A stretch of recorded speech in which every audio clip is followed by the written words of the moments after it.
Agus Eriansyah. Saya lama berkiprah di industri pembiayaan, dimulai di Grup Astra, di VIP Group, lalu dilanjutkan di Wom Finance, Grup Maybank. Selanjutnya saya juga meneruskan karya saya di asosiasi di industri fintech, selaku Managing Director pada Asosiasi Fintech Indonesia. Pada tahun 2019, saya mendapat kepercayaan sebagai Direktur Eksekutif pada Asosiasi Fintech Pendanaan Bersama Indonesia. November 2023, saya memulai journey saya selaku CEO pada 360 Credit.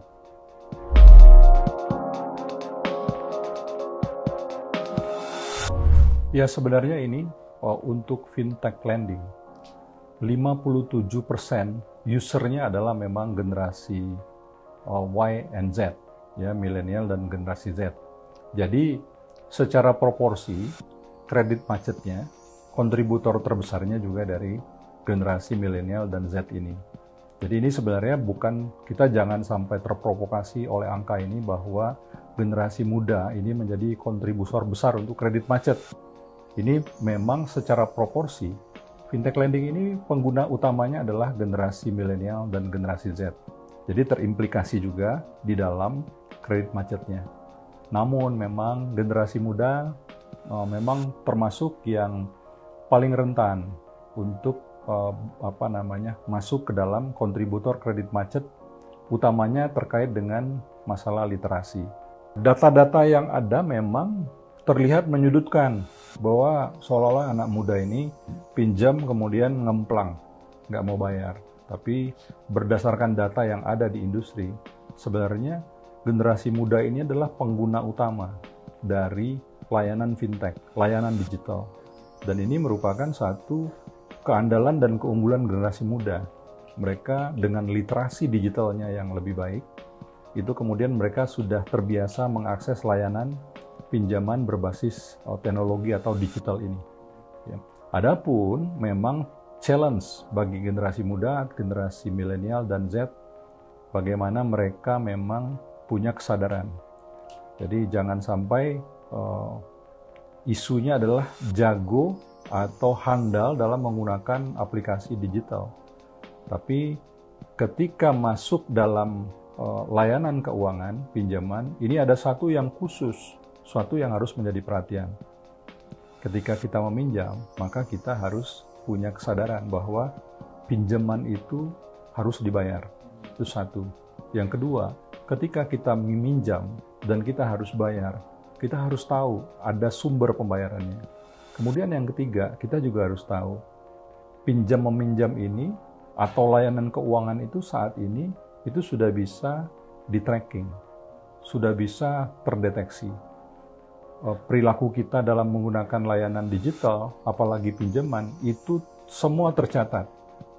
Apakah itu secara digital, apakah itu juga tercatat di penyimpanan-penyimpanan yang ada di berbagai platform.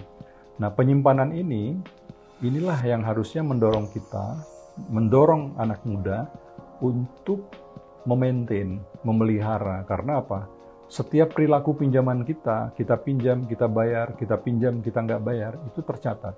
Dan akan ngebentuk skor, membentuk grade, nilai dari anak muda. Nah, sayang kan kalau seandainya kita hanya karena abai, karena kita tidak paham bahwa kita meminjam harus mengembalikan, kita meminjam harus mengembalikan sesuai dengan komitmen, jatuh tempo, lalu kita abai. Abai itu kemudian menurunkan skor kita. Nah, menurunkan skor kita bisa terdampak banyak hal. Satu, kalau kita mau cari fasilitas pinjaman yang lain, apakah di perbankan atau di multi-finance, dengan catatan yang jelek itu, kita menjadi terpengaruh. Skor kita menjadi tidak layak untuk mendapatkan pinjaman lebih lanjut.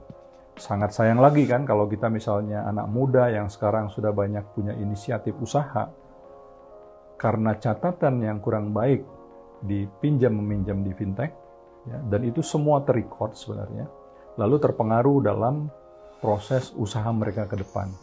Jadi satu hal sebenarnya yang sangat penting, kita beraktivitas di dunia digital itu bukan sekedar kita untuk melayani berbagai macam keperluan kita, tapi aplikasi digital dan pinjaman digital itu bisa kita gunakan untuk membangun reputasi kita.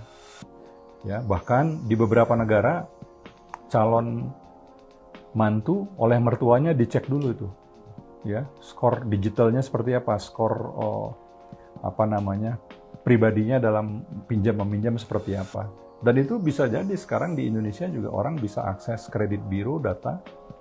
Nah, dan di situ kelihatan ya bagaimana profil dari perilaku dari seseorang.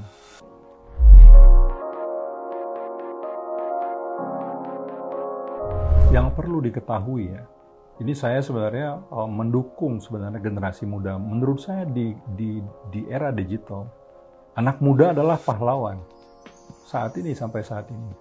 Karena apa? Karena dari catatan kita, ya, itu lebih dari 86% anak muda itu kalau bayarnya sesuai jatuh tempo, sesuai dengan komitmen. Hanya sebagian yang terlambat tuh. Ya kurang lebih mungkin sekitar 13-14%. Mereka terlambat mungkin karena ya tadi tidak terlalu aware, ya, tidak terlalu disiplin, atau memang betul-betul mereka yang sedang mengalami gangguan income-nya menurun atau kehilangan pekerjaan. Nah, jadi ini sebenarnya satu yang harus diperhatikan. Tapi bagi generasi muda umumnya penting untuk kita pastikan bahwa ketika kalian minjam, kalian harus tahu bahwa